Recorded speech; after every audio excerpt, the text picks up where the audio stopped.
Hey, happy, beautiful, amazing evening. Dr. Bob Rakowski here.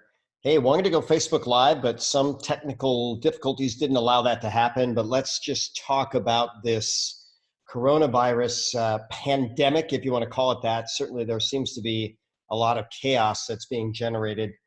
Little background on me, I've got a lot of clinical experience working with all ranges of patients from world champions in every major sport, including working with a world champion today. I've also taught seminars around the world now on 6 different continents, over 10,000 hours of continuing education to doctors. It's part of a business mastermind, and we were talking today about the coronavirus.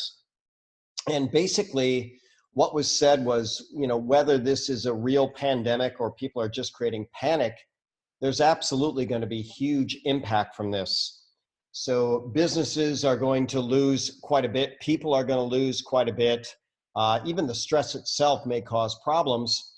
And by the way, the conclusion from this mastermind was the virus won't kill anywhere near the amount of people as will be damaged by potential, depression, suicide, things like that, because people are already behind on making their living, and there's enough stress in the world without creating this kind of thing. So either way, let's just do our best to make the world better.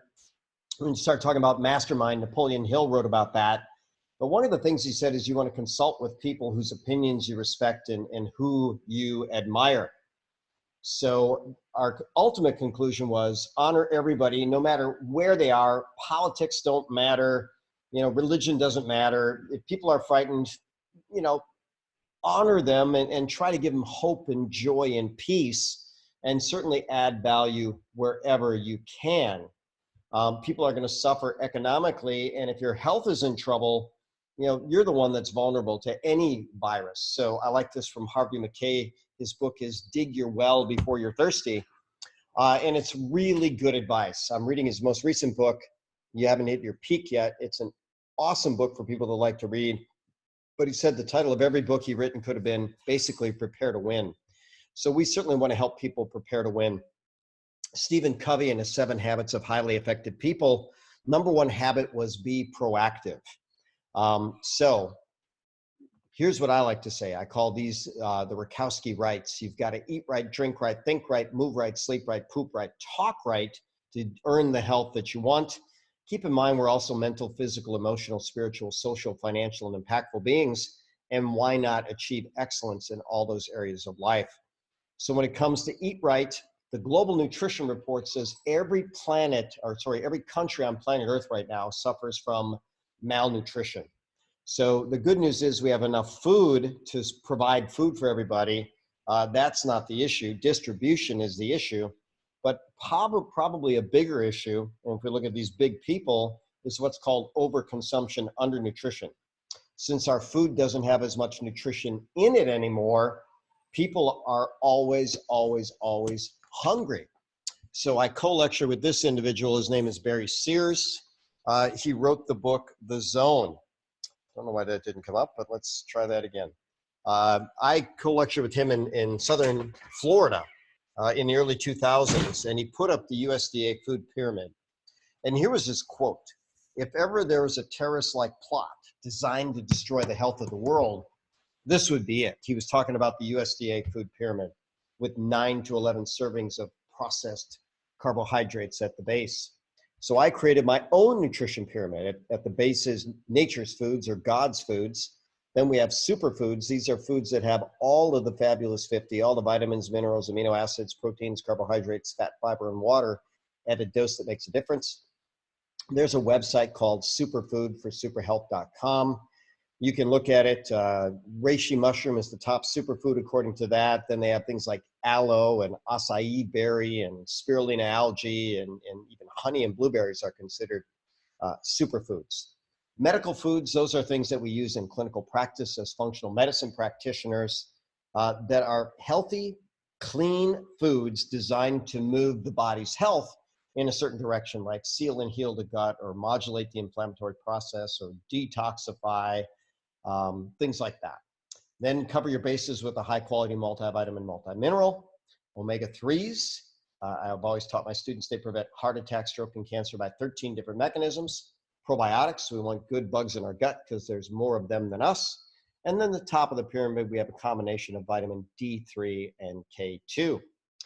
Michael Pollan, in his book, In Defense of Food, has a real powerful quote. He said, eat food, not too much, mostly plants. But I changed that. I say not too much, not too often. Intermittent fasting is getting popular and it has efficacy. Every color, every day.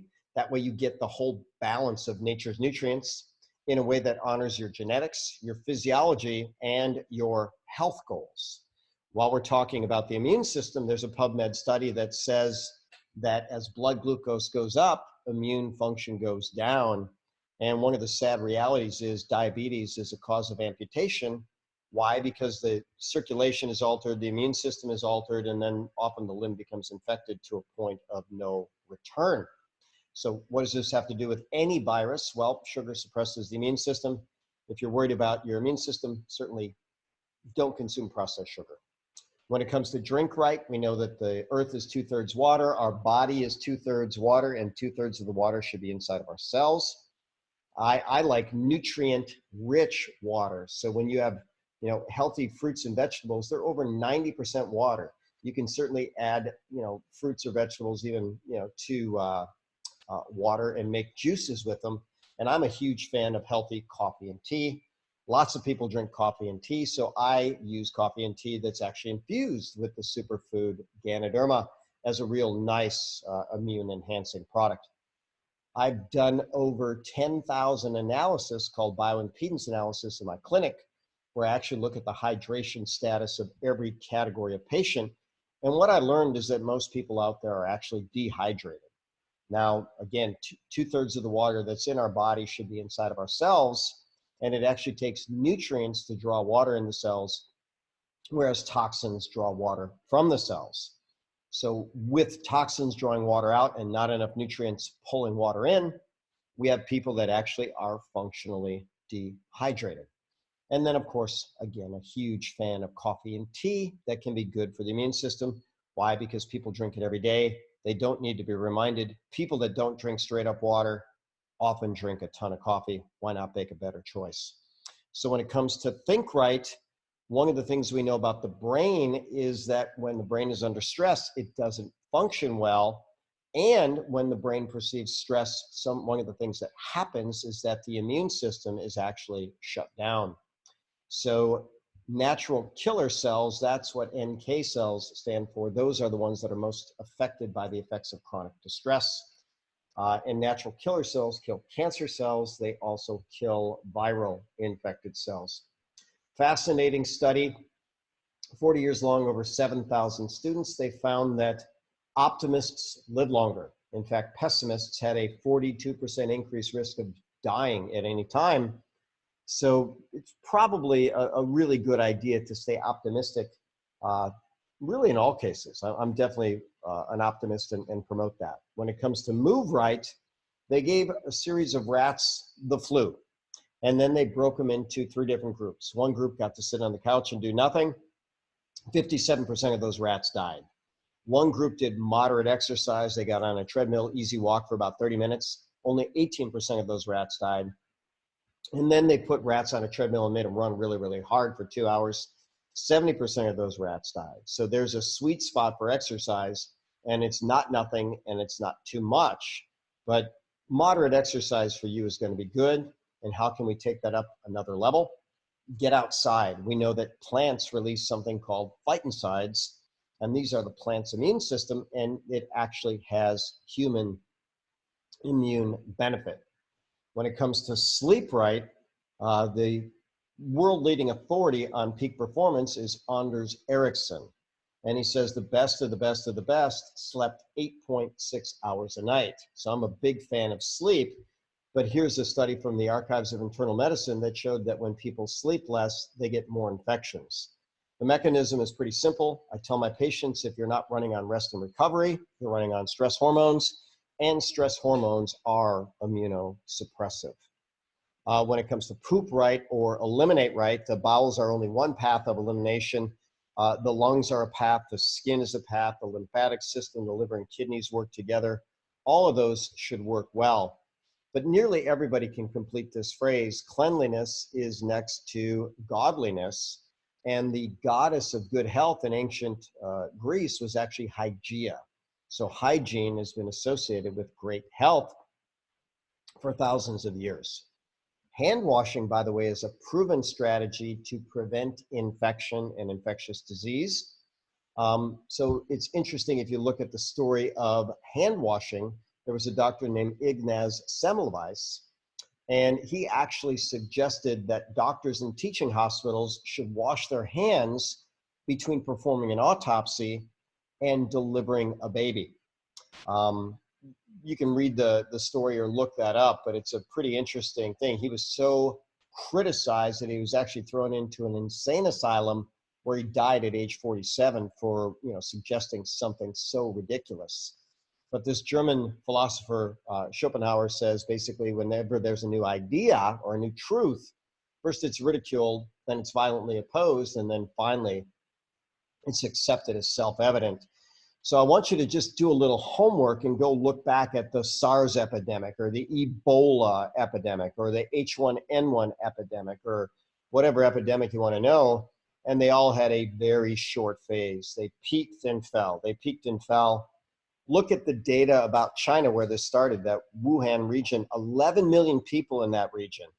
And guess what? That's on the decline. And the people that were infected didn't know. They were interacting with the public. So look at the data, do your homework, maybe you'll have peace of mind there. When it comes to talk right, I'm a huge fan of human performance. So this book from this Navy SEAL basically said that self-talk was something that the SEALs paid attention to. And by the way, our cells all communicate with one another. And one of the first steps in cancer is a loss of cell-to-cell communication. So you want to have positive self-talk within your body, cell to cell, positive within your own being, the conversation you have with yourself, positive talk with all of your relationships. And I love this quote from Wayne Dyer. He says, whatever the question, love is the answer. And I absolutely agree with that. So how are we going to prepare to win? We're going to be proactive. And I actually suggest that we eat right, drink right, think right, move right, sleep right, poop right, talk right every single day. If God made it, it's okay. If man made it, don't touch it. Get plenty of water, and preferably water that is loaded with nutrition. Move your body in a way that honors you and your immune system. Get at least 8 hours of sleep every night. Make sure you feel good when you wake up in the morning. Eliminate every day through your bowels. Breathe to exhale. Sweat through exercise. Have great conversations with people around you and yourself. And of course, have a beautiful, positive mental attitude.